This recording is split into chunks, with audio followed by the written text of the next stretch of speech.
All right. Hello, my name is Melissa Pennington. I'm the caseworker assigned to Georgia, and today we're going to be talking about Georgia's abnormal shift in behavior. So, Georgia is a resident of a independent living community. She's been living there for 2 years. Recently, she has had some abnormal shifts in behavior. She's had a pretty good routine the last 2 years. Lately, she's been missing her afternoon meal, which is not like her. Um, on one occasion, a staff member noticed that she left her front door open.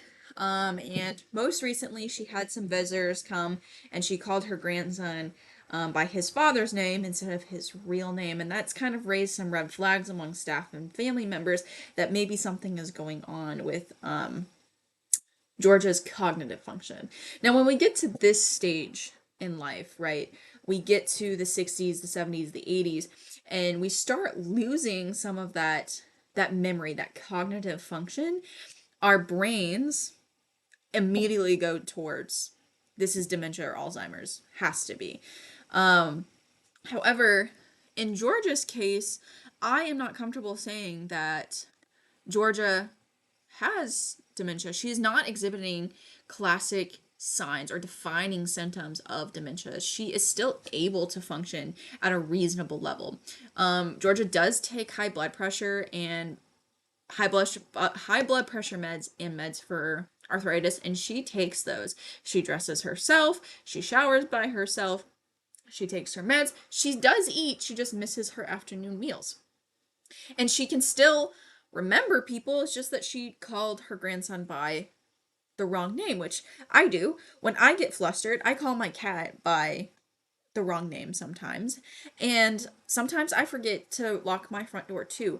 Now, her symptoms are not defining of dementia. However, based off of age, based off of that there was a decline in cognitive function before, which is why she ended up in an independent living community in the first place. She just couldn't live by herself anymore. She needed to live someplace where she could have that help if she needed it.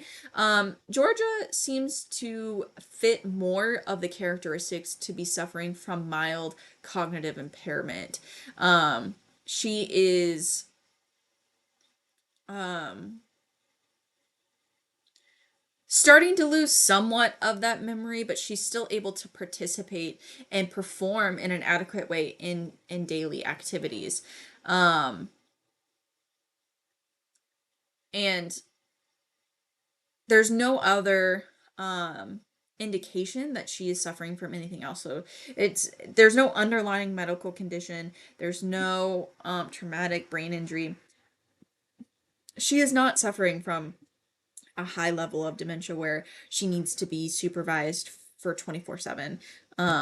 Now, I really do believe that Georgia is just experiencing some mild cognitive impairment. Now, it could regress or progress into dementia, but that's not always the case. Sometimes people who have mild cognitive impairment or MCI don't ever progress into dementia. They just always have that mild impairment up until the day that they die.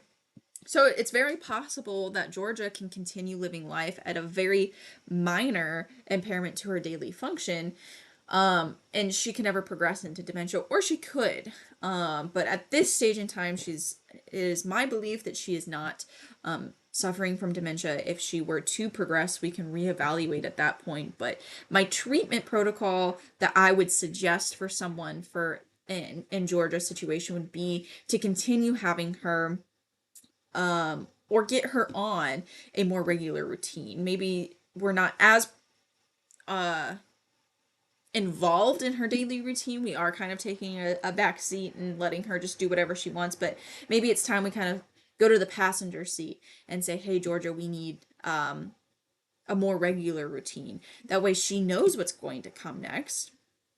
And another thing that's going to help is increasing Georgia's social engagement, getting her into those community programs that are available at the independent community, getting her a regular brunch meeting, getting her to bingo on Thursdays.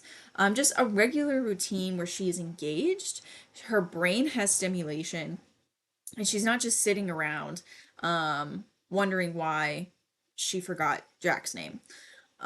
It's not good for her. She's not um, she's not at a place where we need to be super concerned right now, but we do need to make slight change. We could make slight changes in her daily routine to kind of help her out a little bit more. But antidepressants, anti-anxieties, anything like that is not something I would recommend for Georgia at this time. More just like a regular routine. She has a calendar, she has a notebook, she has people visiting at a regular time, at a regular day, and she knows what's going to come next so that we can kind of help those functions that have been affected. So that this has been what I suggest for Georgia, and I really appreciate you watching. Thank you.